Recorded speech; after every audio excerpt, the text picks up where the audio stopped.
Hello, કેમ છો? મજામાં ને? હવે વારો છે ઢોસાનો. જો હું તો તમારે આપેલું પ્રોમિસ નથી ભૂલી, એટલે તમે પણ ન ભૂલજો, મારી સાથે જોડાયેલા રહેજો અને જે પણ ડિમાન્ડ હોય એ તમે મને કહેતા રહેજો, બરાબર ને? તો હવે જે છે એ વારો છે ઢોસાનો. હવે ઢોસા ઘરે જ્યારે બનાવવાના હોય ત્યારે ખીરું શું કરીએ, આપણે બહારથી લાવતા હોઈએ છીએ. પણ ના, અત્યારે તો આપણે બહારનું ખીરું લેતા નથી હોતા અને મને પણ એવું થાય કે બહારથી ખીરું લાવવું એના કરતાં ઘરે જો તમે ખીરું બનાવો ને તો બહુ જ ક્વોન્ટિટી વાઇઝ પણ સરસ પડે છે અને ઓફકોર્સ તમારા પૈસા તો બચે જ છે, કારણ કે બહારથી જે તમે ખીરું લાવો છો એ અને ઘરે બનાવો છો એમાં જો તમે પૈસાની કમ્પેરિઝન કરો તો બહુ જ બધું ડિફરન્સ છે. સાચી વાત કે નહીં? હવે આ જ વસ્તુ તમને આજે હું બતાવીશ કે ઢોસાનું ખીરું ઝડપથી ઘરે કેવી રીતે બનાવવાનું. હવે જો ઢોસાનું ખીરું જ્યારે પણ આપણે બનાવતા હોઈએ ત્યારે શું કરતા હોઈએ છીએ કે દાળ ચોખા પલાળી લેતા હોઈએ છીએ. એટલે લગભગ 3 થી 4 કલાક દાળ ચોખાને પલાળી રાખીએ અને પછી એને ક્રશ કરી અને ફર્મેન્ટ થવા દઈએ, આથો આવવા માટે રાખી દેતા હોઈએ છીએ અને પછી ઢોસા બનતા હોય છે. અને આ આખી પ્રોસિજરને લગભગ 24 કલાક લાગતી હોય છે.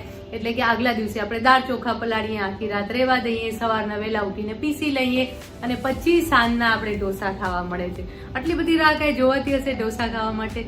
ન જ જોવાય ને. બસ, તો આજે હું મારા ઘરે જે રીતે ઢોસા બનાવું છું ને એ ટિપ્સ તમને આપી રહી છું. બહુ બધી નાની નાની વાતોનું ધ્યાન રાખવાનું છે અને ચોક્કસથી તમે સાંભળજો, એટલે તમારા ઘરે આવા જ સરસ ઢોસા બનશે. હવે સૌથી પહેલા તો જ્યારે પણ તમે ઢોસા બનાવવાનો વિચાર કરો ને એટલે સૌથી પહેલા શું કરવાનું છે કે ઢોસા માટેનું લોટ દળાવીને રાખી દેવાનું છે. એટલે તમે આરામથી લોટ દળાવેલો ઘરમાં પડ્યો હોય તો જ્યારે ઈચ્છા થાય ત્યારે તમે ઢોસા બનાવી શકો છો. હવે લોટ દળવા માટે તમે મિક્સરમાં પણ કોરો લોટ દળી શકો છો, ઘંટીમાં પણ દળાવી શકો છો અને ઘરે પણ દળી શકો છો તમારા ઘરે જો ઘંટી હોય તો. એના માટેનું હું તમને મેજરમેન્ટ આપી દઉં. એના માટે 3 ભાગ ચોખા અને 1 ભાગ અડદની દાળ લેવાના છે. હવે આ ચોખા જો તમે પાકા ચોખા મળતા હોય કે અવેલેબલ હોય તો એ પણ લઈ શકો છો, અને નહીં તો રૂટીનમાં જે પણ સાદા ચોખા તમારા ઘરે બનતા હોય, ભાત બનતા હોય એના જે ચોખા હોય એ ચોખા પણ તમે લઈ જ શકો છો. એનું પણ રિઝલ્ટ ખૂબ સરસ આવે છે. અને હા, જ્યારે પણ તમે લોટ દળો ને ત્યારે એની અંદર મેથીના દાણા ઉમેરવાના છે.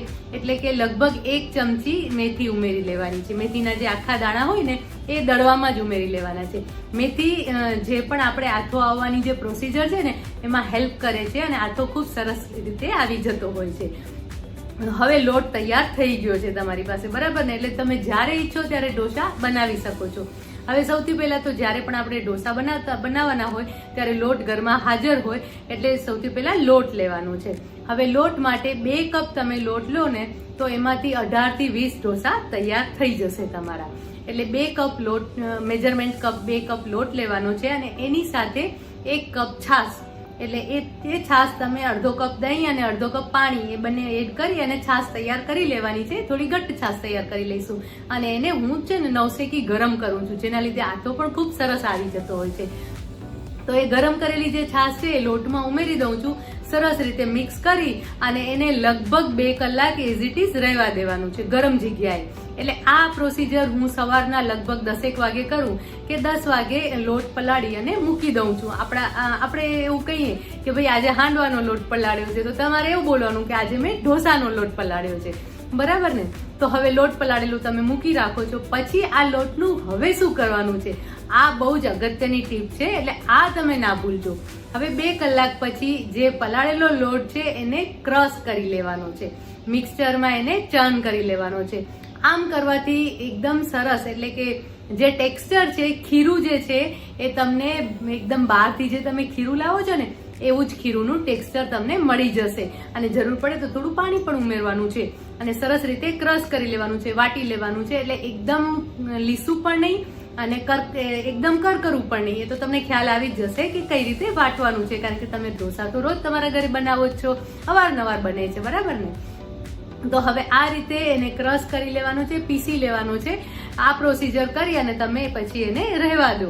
અને આ જે ઢોસાનું ખીરું જે છે એને તમે 3 થી 4 કલાક કે 5 કલાક માટે રહેવા દો અને પછી એમાંથી ઢોસા બનાવવાના છે. હા, એક વાત ભૂલી ગઈ કે જ્યારે તમે ખીરું તૈયાર કરો ને, ખીરું તૈયાર થઈ જાય એટલે કે ક્રશ થઈ જાય ને પછી એની અંદર સોજી ઉમેરવાની છે. પા કપ જેટલી સોજી ઉમેરવાની છે. મેજરમેન્ટ પા કપ અથવા તો 3 થી 4 મોટી ચમચી જેટલી સોજી તમે ઉમેરવાની છે. આમ કરવાથી તમારા જે ઢોસા છે એકદમ ક્રિસ્પી બનશે અને જે ઢોસા લાલ થાય ને, મને તો છે ને આમ ગુલાબી કલરનો લાલાશ પડતો ઢોસો હોય ને એવો ગમે છે. મને સફેદ ઢોસો નથી ગમતો હોતો. મને ખબર છે તમને પણ એવો ઢોસો ગમે છે અને ક્રિસ્પી એકદમ સરસ ઢોસો બને. તો આ સોજી ઉમેરવાથી, પણ સોજી ક્યારે પણ ક્રશ કરતી વખતે મિક્સચરમાં નથી ઉમેરવાની, નહીંતર ચિકાસ પકડાઈ જશે. આ વાતનું ખાસ ધ્યાન રાખજો. તમે ખીરું તૈયાર કરી લો ને પછી એની અંદર સોજી ઉમેરી દેવાની છે અને સોજી ઉમેરી અને 4 થી 5 કલાક માટે રહેવા દો, એટલે આથો પણ આવી જશે અને ખીરું તૈયાર થઈ જશે.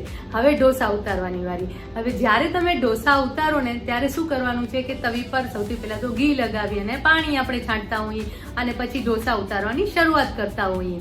હવે આમાં એક સરસ મજાની ટીપ આપું કે ઢોસાને ક્રિસ્પી બનાવવા માટે સૌથી પહેલા તવા પર થોડું મીઠું ભભરાવી દેવાનું છે. મીઠું ભભરાવી અને લગભગ 2 થી 5 મિનિટ માટે રહેવા દેવાનું છે, જેથી કરીને ક્યાંય પણ કાંઈ ચિકાસ હશે કે કાંઈ પણ હશે ને તો નીકળી જશે અને ઢોસા છે ને એકદમ એનાથી સરસ ક્રિસ્પી બનશે. હવે આ મીઠું સરસ રીતે તમે એકવાર સાફ કરી લેવાનું છે, ક્લીન કરી અને પછી એના ઉપર ઘી લગાવી. હા, હું છે ને ઘીથી ઢોસા બનાવું છું.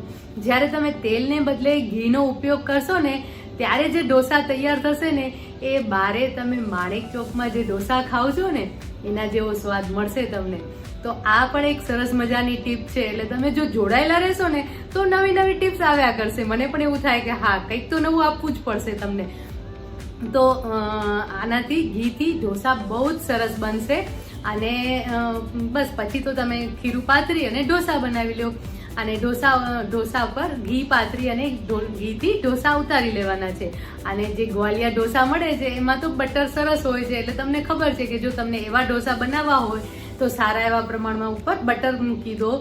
ચીઝ ઢોસા પણ તમે બહુ સરસ રીતે બનાવી શકો છો અને સાંભારની રેસીપી તો મેં આપી જ છે, તો સાંભાર સાથે તો સર્વ કરી જ શકાય છે. અને એની સાથે ચટણી માટે પણ નાનકડી ટીપ તો આપી જ દઉં ને. તો ચટણી જ્યારે તમે બહાર જેવી ચટણી ઘરે નથી બનતી હોતી, તો જ્યારે બહાર જેવી ચટણી ઘરે બનાવી હોય તો શું કરવાનું છે, નોર્મલી આપણે શું કરતા હોઈએ છીએ કે દાળિયા લેતા હોઈએ અથવા શિંગદાણા લેતા હોઈએ અને એને સૌથી પહેલા પાવડર કરી લેતા હોઈએ, પછી એમાં કોપરું ઉમેરીએ, લીલા મરચાં ઉમેરીએ અને પછી ક્રશ કરી લેતા હોઈએ છીએ. પણ ના, આવું નથી કરવાનું. સૌથી પહેલા શું કરવાનું છે કે મિક્સર જાર લઈ એમાં દાળિયા લેવાના છે, શિંગદાણા નથી લેવાના. અને તમે ક્યાંય પણ સર્ચ કરશો અને રોસ્ટેડ ચણા દાળ આવે ને તો ચણા દાળ નથી, એ રોસ્ટેડ ચણા દાળ એટલે આપણા દાળિયા જ છે. એટલે એ તમારે દાળિયા જ લેવાના છે. એટલે લગભગ તમે 1 કોપરું લેતા હો એટલે કે 1 શ્રીફળ લેતા હો તો એની સામે 5 કપ જેટલા દાળિયા લેજો. આ મેજરમેન્ટ પણ બહુ જ અગત્યનું છે. એટલે દાળિયા અને શિંગદાણા બંને ભેગા જ તમે મિક્સર જારમાં લઈ લો, અલગ અલગ નથી લેવાના. બંને ભેગા જ મિક્સર જારમાં લઈ લો. એની સાથે લીલા મરચાં ઉમેરો, 2 થી 3 તમને જેવી તીખાસ ગમતી હોય એવા લીલા મરચાં તમે ઉમેરી શકો છો. એની સાથે મીઠું, 1 ચમચી ખાંડ અને એની સાથે 8 થી 10 લીમડાના પાન ઉમેરજો ક્રશ કરવામાં. અને પછી ક્રશ કરી લેજો, થોડું વટાઈને પછી એની અંદર દહીં ઉમેરજો. લગભગ 3 થી 4 ચમચી જેટલું દહીં ઉમેરવાનું છે. ખાંડ મને ગમે છે કે કોપરાની જે મીઠાશ છે ને એ મીઠાશ તમને આવે છે, એટલા માટે લગભગ 1 ચમચી જેટલી જ ખાંડ ઉમેરવાની છે. વધારે ખાંડ નથી ઉમેરવાની. ચટણીને ગળી નથી બનાવવાની, પણ કોપરાની મીઠાશ આપણે બહાર લેવાની છે, એટલા માટે એટલી ખાંડ ઉમેરી અને પછી સરસ રીતે ક્રશ કરી લેવાની છે. ચટણી એકદમ સરસ સોફ્ટ વાટી લેવાની છે અને પછી ઉપરથી વઘાર રેડવાનો છે. અડદની દાળ અને લીમડો અને રાઈ, આ 3 વસ્તુનો વઘાર રેડવાનો છે. અને હવે પછી જોજો આ ચટણી જે બનશે એ ચટણી એકદમ રેસ્ટોરન્ટ સ્ટાઇલ ચટણી હશે.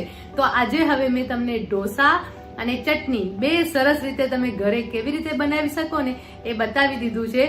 તો હવે તો સાઉથ ઇન્ડિયન મેનુ આપણું સરસ તૈયાર થઈ ગયું છે. ઢોસા, ઇડલી ને ઇડલી નથી બતાવી, ઇડલી નેક્સ્ટમાં ઇડલી બતાવીશું. ઇડલી પણ બહુ જ સરસ બને છે. હા, હજી એક ટીપ આપી દઉં તમને કે આપણે જે ખીરું બનાવ્યું ને એ જ ખીરુંમાંથી ઇડલી પણ બહુ જ સરસ બને છે, એકદમ સોફ્ટ બને છે. અને હા, એમાં સોડા અથવા તો ફ્રૂટ સોલ્ટ એટલે કે ઈનો એ તમે ઉમેરી શકો છો, તો જ એનો ટેસ્ટ સરસ આવશે.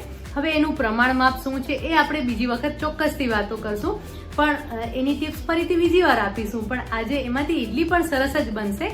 એટલે હવે ઢોસા, ચટણી અને સાંભાર ત્રણે એકદમ પરફેક્ટલી તમને આવડી ગયા છે અને તમારા ઘરે ચોક્કસથી બનાવજો અને બધાને ખુશ કરી દેજો.